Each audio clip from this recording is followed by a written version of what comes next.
안녕하세요. 여러분의 경제학 길잡이 짱 박사입니다. 자, 우리 지금까지는 시장이 아주 이상적인, 그러니까 원전 경쟁 상태라고 가정하고 여러 이론들을 살펴봤잖아요. 근데 현실은 좀 다르죠. 오늘 미시경제학의 바이블 이중구, 최승주 교수님의 교과서를 바탕으로요. 시장의 경쟁이 불완전할 때, 특히 노동 같은 생산 요소 시장에서는 과연 어떤 흥미로운 일들이 벌어지는지 한번 깊숙이 파고 들어보겠습니다. 이런 질문으로 한번 시작해 볼까요? 저기 멀리 떨어진 외딴 광산 마을을 한번 상상해 보세요. 이 마을에 회사가 딱 하나뿐이라면 과연 그 회사는 노동자들의 임금을 어떻게 결정할까요? 아마 시장에 보이지 않는 손이 아니라 그 회사에 보이는 손이 임금을 그냥 쥐어펴락할 수 있겠죠. 바로 이런 상황이 오늘 우리가 다룰 주제의 핵심입니다. 자, 그럼 본격적으로 시작해보죠. 오늘 우리는 기업이 노동자를 어떻게 쇼핑하는지, 그리고 그 과정에서 어떤 힘의 논리가 작용하는지 알아볼 텐데요. 이 지도를 따라서 저와 함께 가보시죠. 먼저 완전 경쟁과 불완전 경쟁, 게임의 규칙이 어떻게 다른지부터 보고요. 오늘의 주인공인 수요 독점에 대해 자세히 알아볼 겁니다. 그리고 이 수요 독점 기업이 어떻게 이익을 극대화하는지, 여기에 최저임금제가 끼어들면 어떤 반전이 일어나는지, 마지막으로 거인들의 싸움인 쌍방독점까지 쭉 훑어보겠습니다. 자, 첫 번째 주제입니다. 완전 경쟁 대 불완전 경쟁. 우리가 책에서 배웠던 이상적인 시장과 우리가 사는 현실의 시장이 어떻게 다른지, 특히 기업이 노동자에게 임금을 주는 방식에서 어떤 근본적인 차이가 있는지부터 딱 짚고 넘어가겠습니다. 여기 아주 근본적인 차이가 보이죠? 완전 경쟁 시장에는 기업이 워낙 많으니까요. 개별 기업은 시장에서 정해진 임금을 그냥 받아들일 수밖에 없어요. 그래서 임금 수용자라고 부릅니다. 하지만 오늘 우리가 살펴볼 수요 독점 기업은요, 시장의 유일한 구매자로서 임금을 직접 정할 수 있는 힘을 가진 말 그대로 임금 설정자가 되는 겁니다. 자, 그럼 여기서부터 진짜 재밌어지는데요. 기업 입장에서 노동자 한 명을 더 고용할 때 그 가치를 어떻게 잴까요? 바로 한계 수입 생산, MRP라는 개념이 나옵니다. 이게 뭐냐면요. 노동자 한 명이 추가로 만들어내는 생산물, 즉 한계 생산에다가 그 생산물을 팔았을 때 회사가 추가로 버는 돈, 한계 수입을 곱한 값이에요. 그러니까 단순히 물건 몇 개 더 만드냐가 중요한 게 아니라 그래서 우리 회사 수입이 얼마나 늘어나는데 이걸 보는 거죠. 자, 그럼 이제 이 개념들을 가지고 오늘의 진짜 주인공, 수요 독점의 세계로 한번 들어가 보겠습니다. 수요 독점, 영어로는 모노포니라고 하는데요. 말 그대로 시장의 구매자가 딱 한 명뿐인 상황이에요.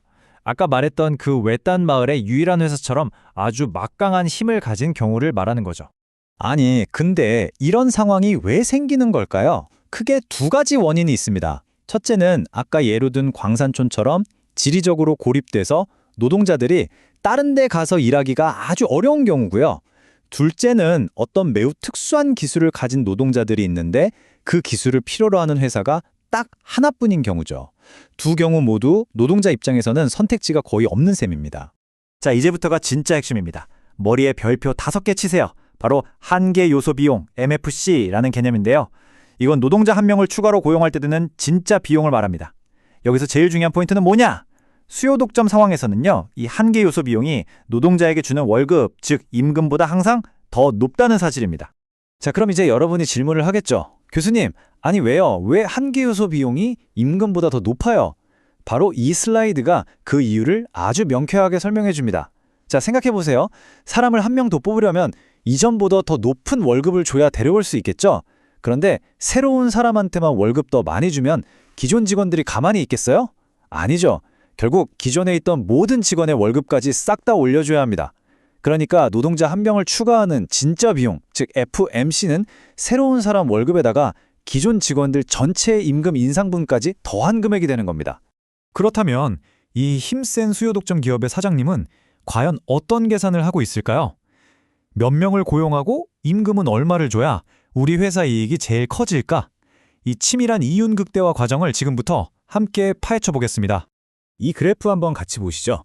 수요 독점 기업은 먼저 노동자 한 명을 추가로 고용할 때 드는 비용 FMC와 그로 인해 얻는 수입 MRP가 똑같아지는 지점을 찾습니다. 바로 저 F점이죠. 이 지점에서 L스타만큼 고용하는 게 최적이구나 하고 결정합니다. 자, 근데 여기서 이 회사는 F점 높이만큼 월급을 주지 않아요. 그게 핵심입니다.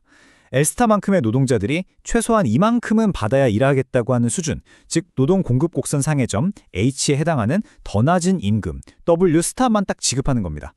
이게 바로 수요 독점 기업의 이윤을 극대화하는 황금률입니다. 아주 간단하죠? 추가되는 노동자로부터 얻는 수입, 즉 MRP가 그를 고용하는 데 드는 추가 비용, MFC보다 크거나 같은 동안에는 계속 고용을 하는 겁니다. 자, 그래서 결론이 뭐냐? 만약 이 시장이 완전 경쟁 시장이었다면 고용량은 LC, 임금은 WC 수준이었을 겁니다. 하지만 수요 독점화에서는요, 고용량은 L스타로 더 적고 임금은 W스타로 더 낮아지게 됩니다.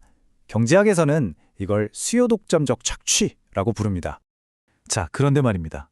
만약에 여기에 정부가 최저임금이라는 카드를 들고 나타나면 어떻게 될까요? 아마 여러분의 상식을 완전히 깨트리는 아주 놀라운 결과가 나타날 수도 있습니다.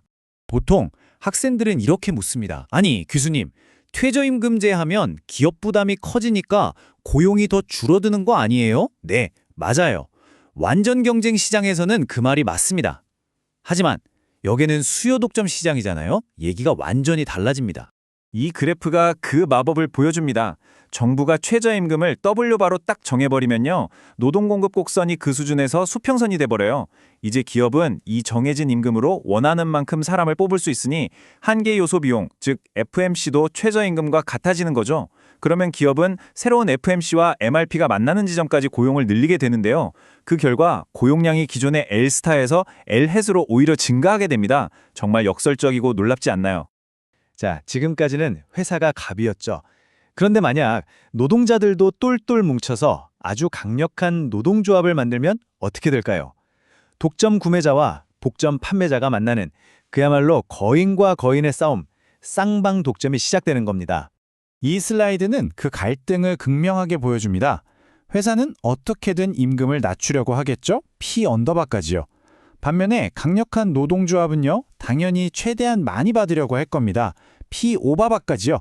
이 둘 사이에서 경제학 교과서만으로는 정답을 알 수 없는 넓은 협상 구간이 생겨버립니다.